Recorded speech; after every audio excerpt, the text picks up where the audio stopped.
Советниците не расправаа поднос на точките предвидени за дневниот ред на втората седница. Истата е прекината уште на самиот старт.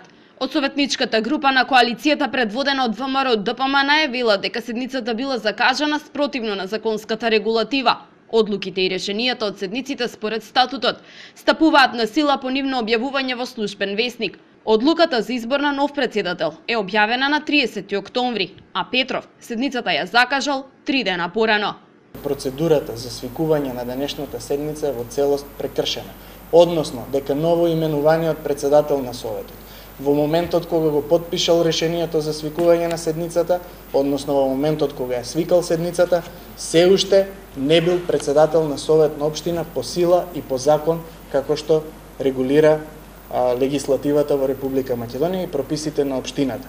Со ова, вели Колев, е направен прекршок во спроведувањето на законите, статутот и деловникот за работа на општина Велес. Седницата е прекината уште на самиот старт и засега не е закажан нов термин за нејзино одржување.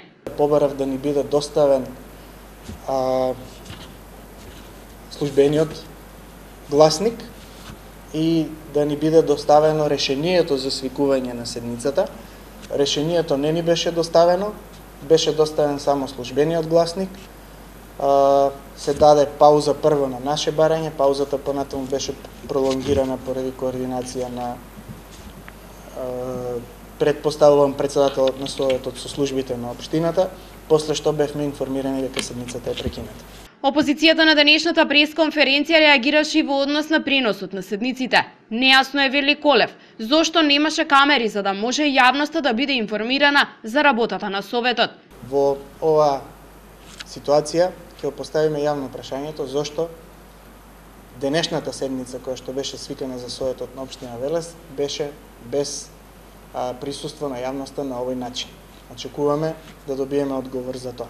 Председателот на Општинскиот совет Душко Петров вели дека и јавноста и колегите навреме ќе бидат информирани за новиот термин на одржување на прекинатата седница.